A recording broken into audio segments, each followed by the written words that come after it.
There is an ancient proverb that says, it's very difficult to find a black cat in a dark room, especially when there is no cat. I find this a particularly apt description of science and how science works.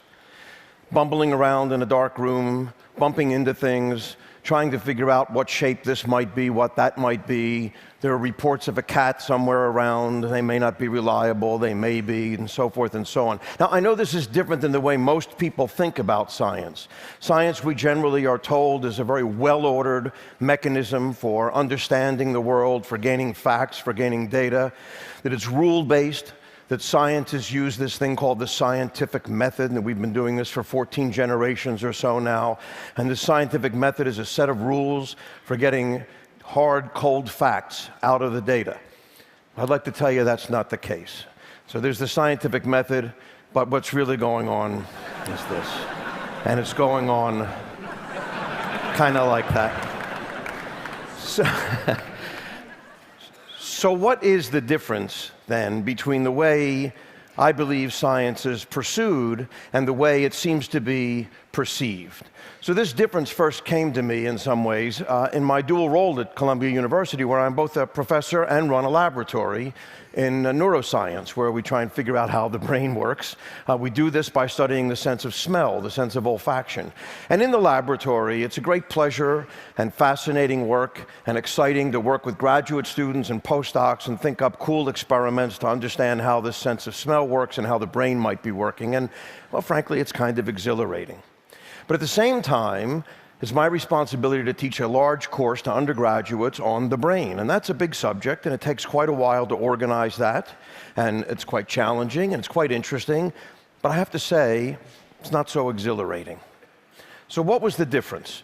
Well, the course I was and am teaching is called Cellular and Molecular Neuroscience 1. It's 25 lectures full of all sorts of facts. It uses this giant book called Principles of Neuroscience by 3 famous neuroscientists. This book comes in at 1,414 pages. It weighs a hefty 7.5 pounds. Just to put that in some perspective, that's the weight of 2 normal human brains. So I began to realize by the end of this course that the students maybe were getting the idea that we must know everything there is to know about the brain. Well, that's clearly not true. And they must also have this idea, I suppose, that what scientists do is collect data and collect facts and stick them in these big books. And that's not really the case either. When I go to a meeting, after the meeting day is over and we collect in the bar over a couple of beers with my colleagues, we never talk about what we know. We talk about what we don't know. We talk about what still has to get done, what's so critical to get done in the lab. Indeed, this was, I think, best said by Marie Curie, who said that one never notices what has been done, but only what remains to be done. This was in a letter to her brother after obtaining her 2nd graduate degree, I should say. I have to point out, this has always been one of my favorite pictures of Marie Curie, because I'm convinced that that glow behind her is not a photographic effect. That's the real thing. It is true that her papers are to this day stored in a basement room in the Bibliothèque Française, in a concrete room that's lead-lined. And if you're a scholar and you want access to these notebooks, you have to put on a full radiation hazmat suit, so it's pretty scary business. Nonetheless, this is what I think we were leaving out of our courses and leaving out of the interaction that we have with the public as scientists, the what remains to be done. This is the stuff that's exhilarating and interesting. It is, if you will, the ignorance. That's what was missing. So I thought, well, maybe I should teach a course on ignorance. Something I can finally excel at, perhaps, for example. So I did start teaching this course on ignorance, and it's been quite interesting, and I'd like to tell you to go to the website. You can find all sorts of information there. It's wide open, and it's been really quite an interesting time for me to meet up with other scientists who come in and talk about what it is they don't know. Now, I use this word ignorance, of course, to be at least in part intentionally provocative, because ignorance has a lot of bad connotations, and I clearly don't mean any of those. So I don't mean stupidity. I don't mean a callow indifference to fact or reason or data.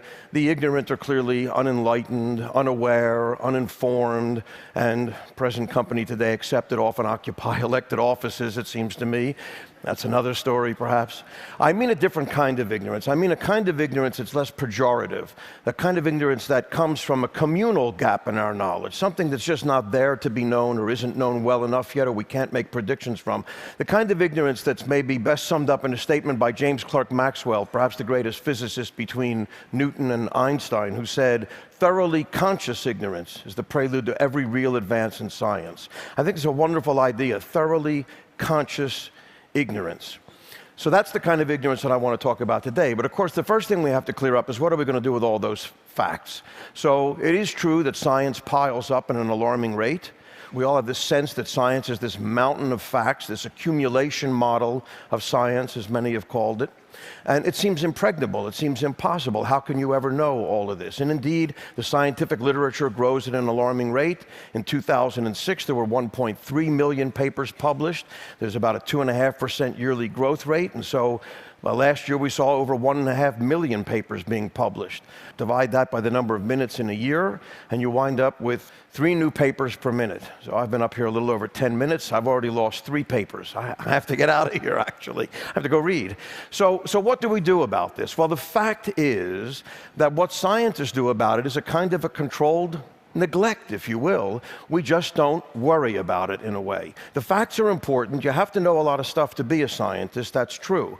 But knowing a lot of stuff doesn't make you a scientist.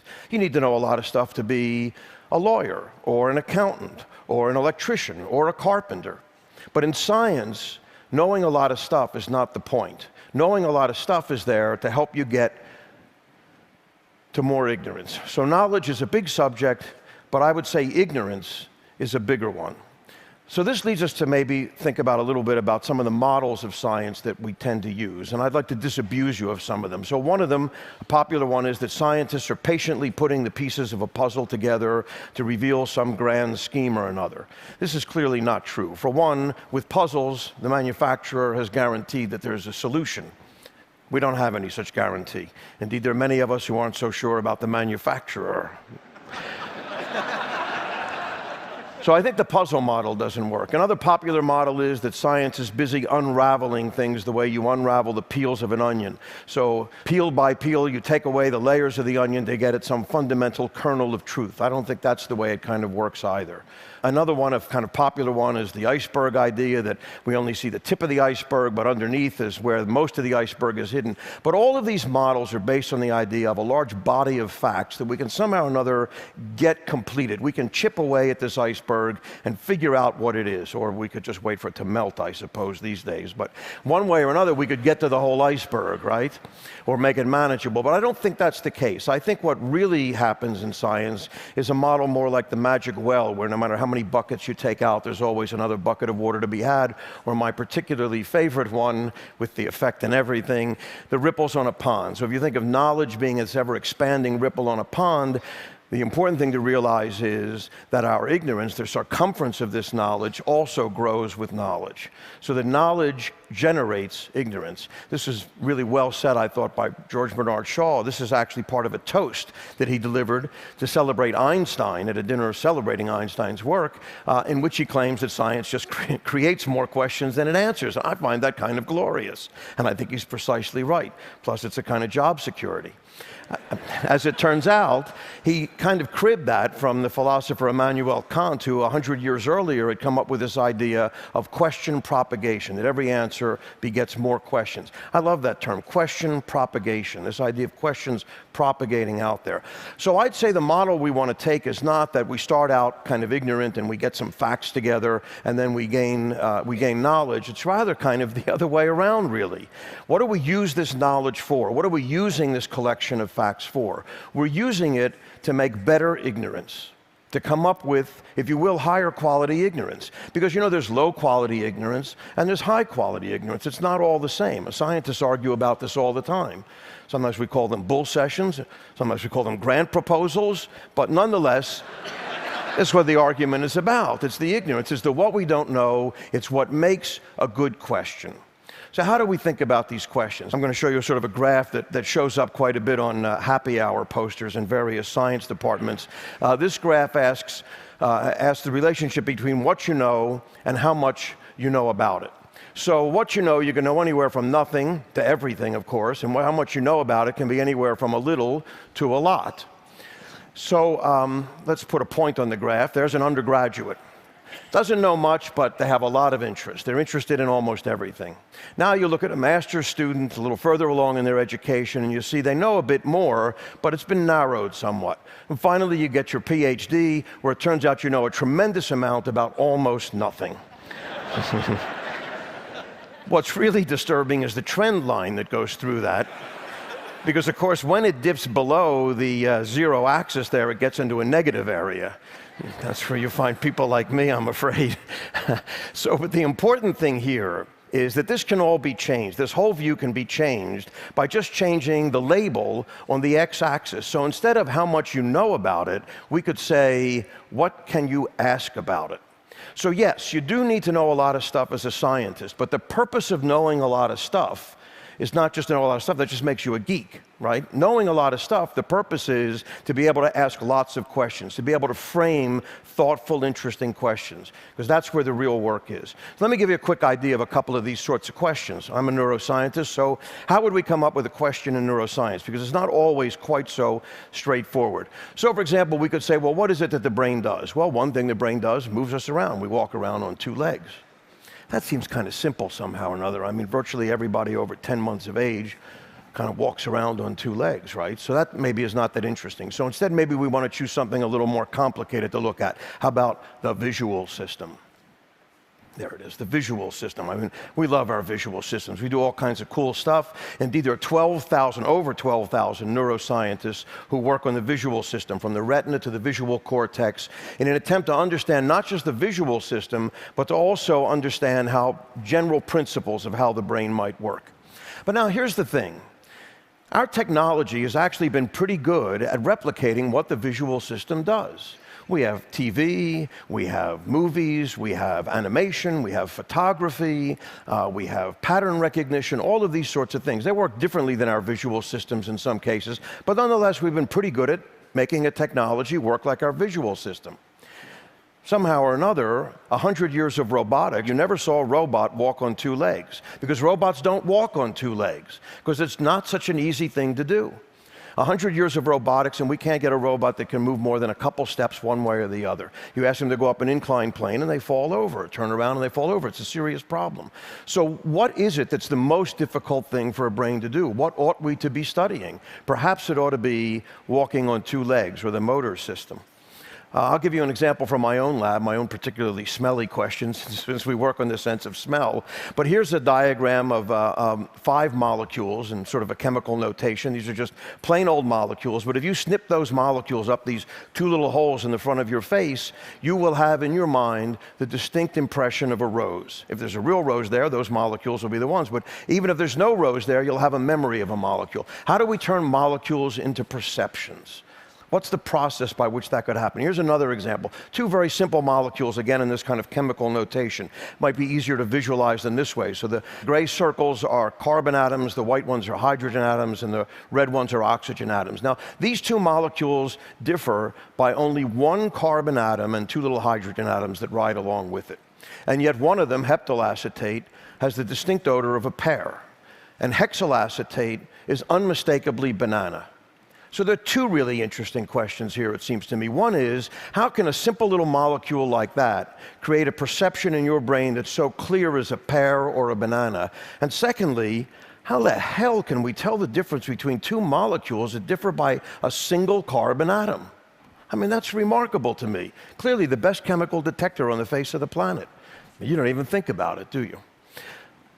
So, this is a favorite quote of mine that takes us back to the ignorance and the idea of questions. I like to quote because I think dead people shouldn't be excluded from the conversation. And I also think it's important to realize that the conversation's been going on for a while, by the way. So Erwin Schrödinger, a great quantum physicist and I think philosopher, points out how you have to abide by ignorance for an indefinite period of time. And it's this abiding by ignorance that I think we have to learn how to do. This is a tricky thing. This is not such an easy business. I guess it comes down to our education system, so I'm going to talk a little bit about ignorance in education, because I think that's where it really has to play out. So, for one, let's face it, in the In the age of Google and Wikipedia, the business model of the university and probably secondary schools is simply going to have to change. We just can't sell facts for a living anymore. They're available with a click of the mouse, or if you want to, you could probably just ask the wall one of these days, wherever they're going to hide the things that tell us all this stuff. So what do we have to do? We have to give our students a taste for the boundaries, for what's outside that circumference, for what's outside the facts, what's just beyond the facts. How do we do that? Well, one of the problems, of course, turns out to be testing. We currently have an educational system which is very efficient, but is very efficient at a rather bad thing. So in second grade, all the kids are interested in science, the girls and the boys. They like to take stuff apart, they have great curiosity, they like to investigate things, they go to science museums, they like to play around. They're in second grade. They're interested. But by 11th or 12th grade, fewer than 10% of them have any interest in science whatsoever, let alone a desire to go into science as a career. So we have this remarkably efficient system for beating any interest in science out of everybody's head. Is this what we want? I think this comes from what a teacher colleague of mine calls the bulimic method of education. You know, you can imagine what it is. We just jam a whole bunch of facts down their throats over here, and then they puke it up on an exam over here, and everybody goes home with no added intellectual heft whatsoever. This can't possibly continue to go on. So what do? Well, the geneticists, I have to say, have an interesting maxim they live by. Geneticists always say, you always get what you screen for. And that's meant as a warning. So we always will get what we screen for, and part of what we screen for is in our testing methods.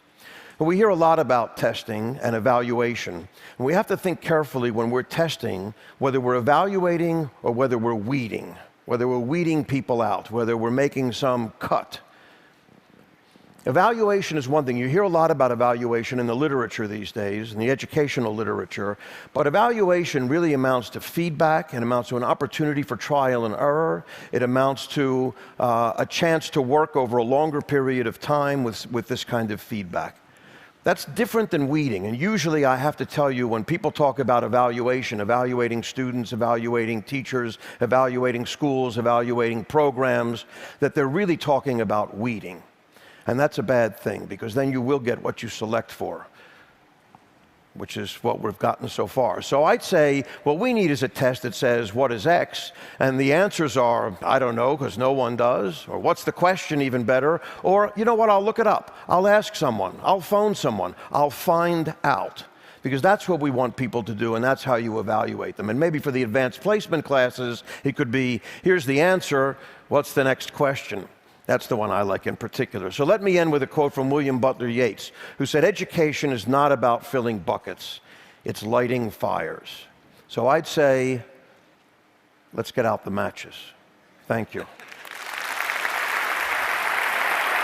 Thank you.